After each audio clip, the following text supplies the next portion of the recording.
Day 2, and we're at the beginning of the next leg of the Holland track.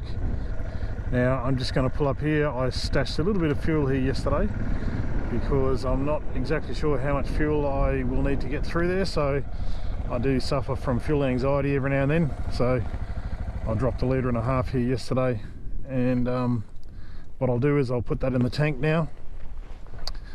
That'll refuel the fuel that I use from Hyden, and I've also got this 5 litres, so 5 litres, 20 litres in here, plus that little bit there. So where we are now, so the track I came from yesterday is directly across there, and that's the way to Broomehill via Newdigate, etc. And across over here there's a little plaque there, and then the Holland track goes off in this direction. Hyden is 56 kilometres according to my odometer that way. 47 of that is bitumen, and then it goes to dirt for the last few k's, and Norseman is hundreds of kilometres in that direction. So what I'm going to do now is I'm going to get rid of these horrible gloves. I don't like riding with these at all, but it was a little bit cool. But I'll go to my dirt gloves. I've got a hoodie under here, under this jacket. I'll get rid of that as well because I will get warm pretty quickly on this track.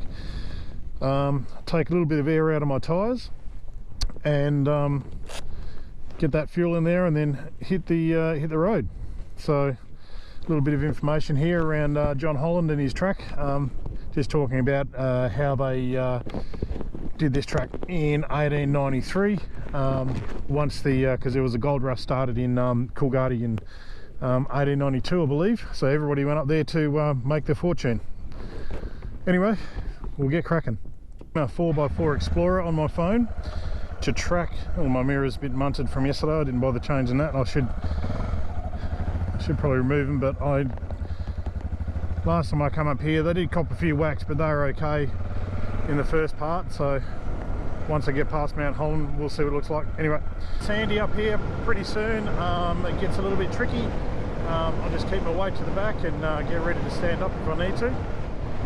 Anyway, away we go.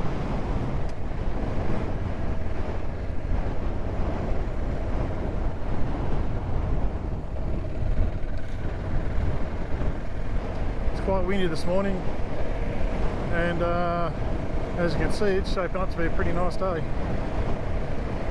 The Land Cruiser Club of WA has adopted this track, so it's quite popular for forward drives. So you can see where guys come through, decide to take the challenge of the deep holes. There's usually chicken tracks around all these.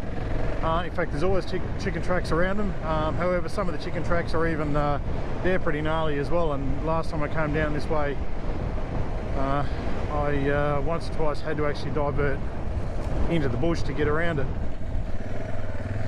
There's an example of a chicken track we will use.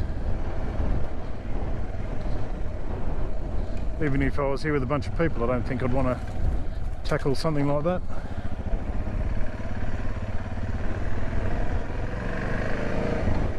Okay, a little bit of a mishap. The sand decided it wanted me to go in a different direction to the way I was planning to go. No harm, no damage.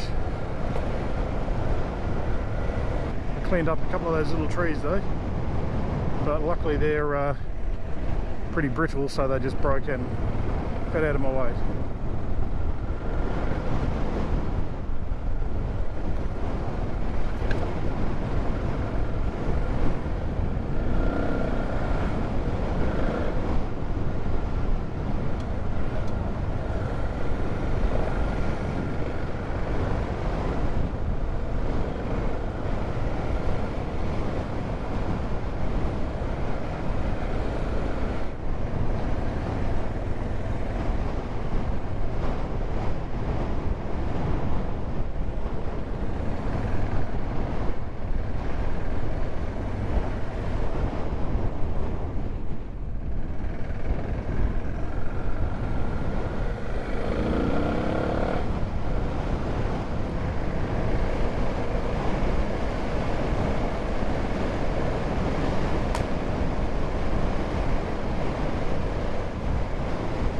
Just got to keep the weight back and a little bit of power on,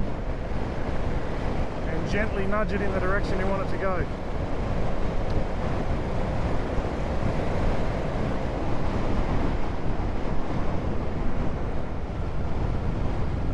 So when John Holland was cutting this track, the way that they did it was he had his two main guys, which are the two Krakow brothers, and John Carmody, who was the teamster, so he was basically driving the dray, or the horse and cart setup. So what John Holland would do is he would give them instructions that they were to follow his tracks. And he would ride off ahead into the distance. He would pick a landmark and he would go and find that landmark, usually somewhere high, so that then he could look for the next bit of water, or trees, or somewhere that looks like a place that they should go, just on their way through, because they're obviously always looking for feed and they're always looking for water. So he would find that spot, take his bearings, write those down, and then he would ride back to his crew, and then they would redirect to wherever he was going, or wherever he wanted them to go, and then he would go on ahead again. And basically that's how he managed to find his way through, by going from waterhole to waterhole and feed to feed type thing. So pretty interesting. What is this sign? She Oak Rock. So we're lucky that the trail is pretty well marked. The bit that I've done anyway so far, and I'm assuming the rest of it's the same, it's just got little signs that have HT on it with an arrow, just to let you know that you are going the right direction, or if you want to rejoin the track or whatever it might be. Anyway, so far we're going okay. The sand is obviously a bit of a challenge. I'm not that practiced with sand riding, so it has nearly caught me out a couple of times, and you have to be like 100% focused when you're riding it. And I think that's one of the issues where if you're doing long sand runs, is that all you need to do is take your mind off the job for a second, and then next thing you know you're going in the direction you don't want to go, and it's pretty hard to pull it back once you do that.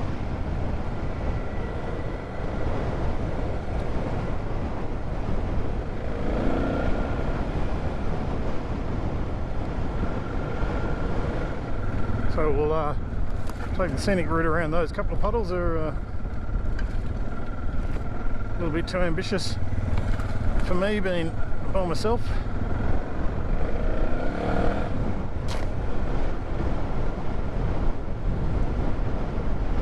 There's more water here than I expected, actually.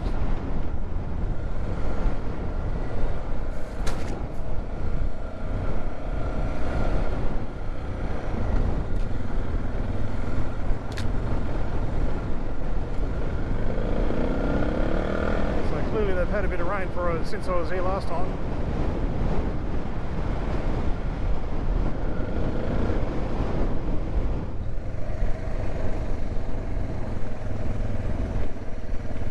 It's quite open. There's been quite a bit of water here.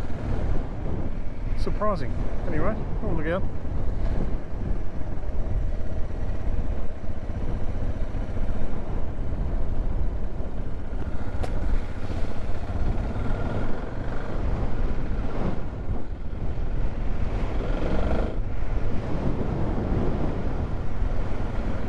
Probably watch where I'm going rather than look there.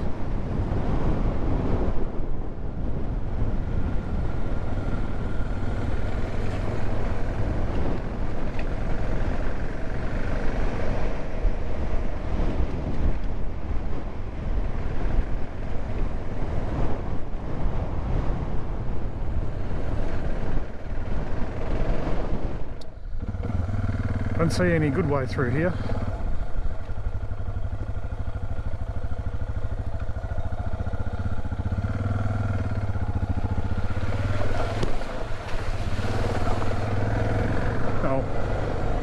Could have been worse. Only got a little bit wet. There's a big rock in the bottom of that, otherwise it would have been alright, or a stump or a root or something.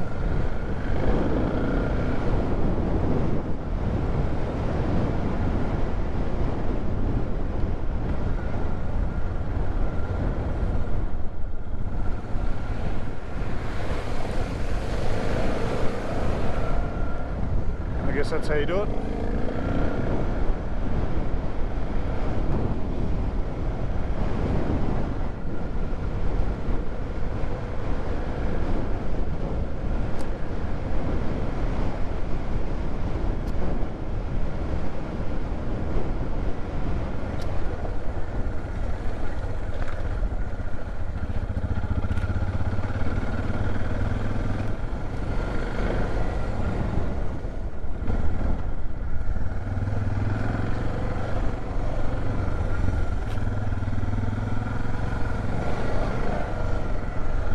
Have a look at this. I was blown away by this last time I come through. Have a look how deep that thing is.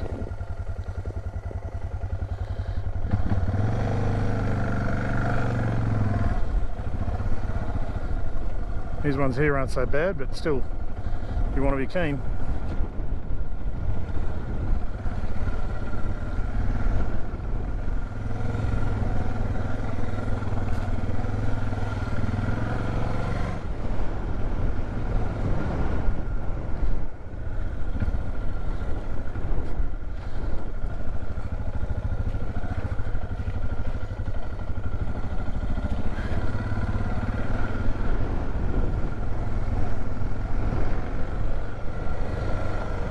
Oh, look out.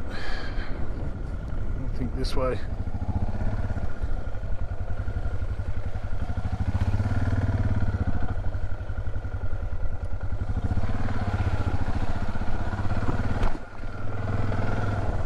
A little bit of paddling there, but anyway, we got there.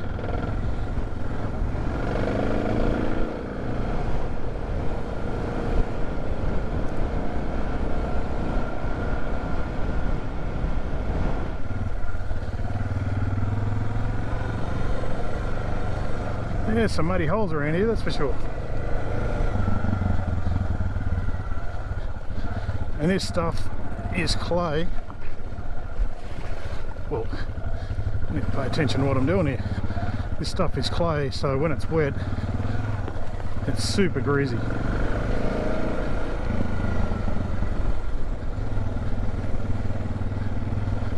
So if you can stay on the dry bit, you're okay. But if you're forced to go through the wet bit, it's a little bit treacherous. So this is one of those ones where I'm not going to have much choice but to drop into it. Lucky it was just the last bit.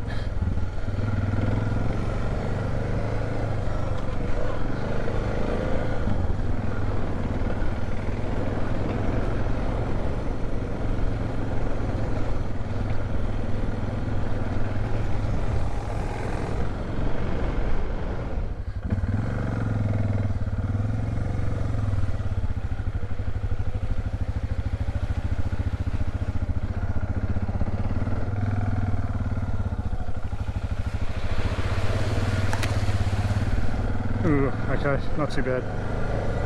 Well, I was nervous there's going to be massive ruts on these things that these 4B guys have torn up, but been lucky so far with a few that I've had to go through.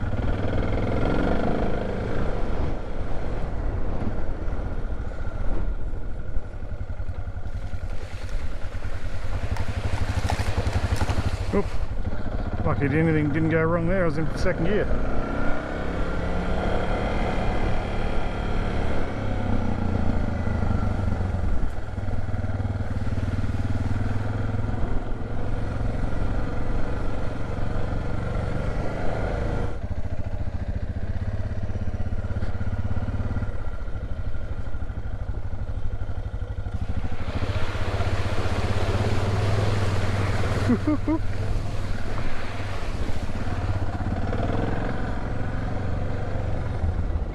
That was a bit deeper than I hoped.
Pretty serious bog hole here, but I can make it around the outside, I believe. I might just be safe there.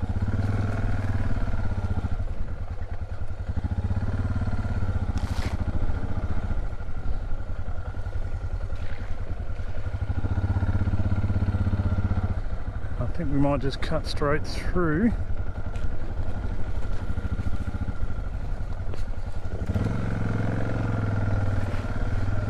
Whoa. Have a look at that. Crikey. I thought the other one was deep.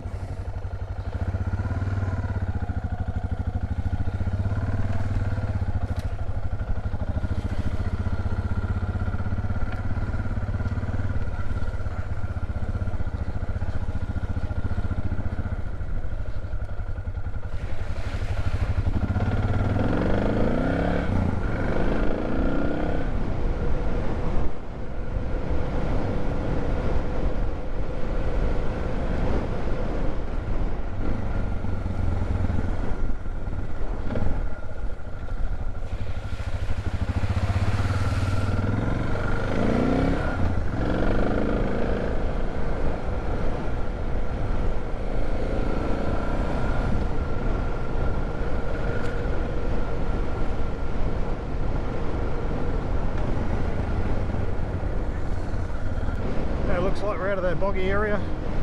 Oh, maybe I spoke too soon. There's another one up here.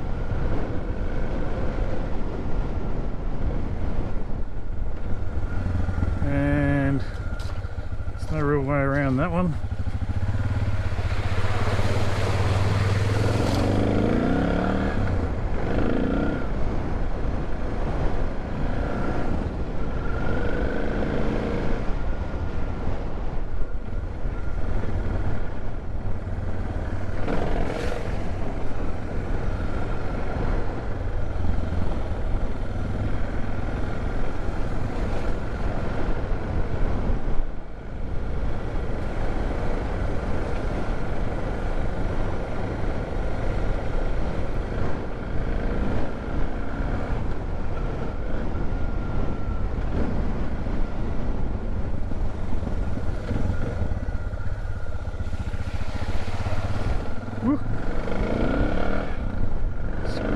So greasy under there. Rightio, so country's changing now. We're into the red dirt, and still a little bit of a loose surface on top. Still got mud to deal with. I think I'm just going to pop through these puddles. I believe we're pretty close to the Forestania road, and which is the limit of the section of the track I've previously done, which is this bit that I'm on, and the next bit will be unknown territory for me.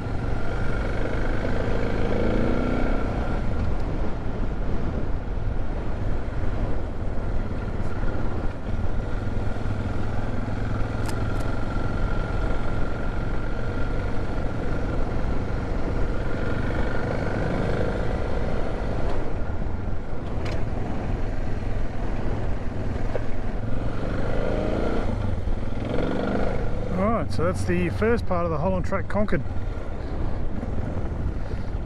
So where we are now is, this is the Forestania Marble Lock Road. So Forestania's in that direction. I don't know how far that is. Marble Lock is about 80 kilometres that way, and then on the other side of that is Southern Cross, which I think is about another 50 k's or something like that, not particularly far. But anyway, we're going to go up here a little bit and turn back onto the track. It's 10:30.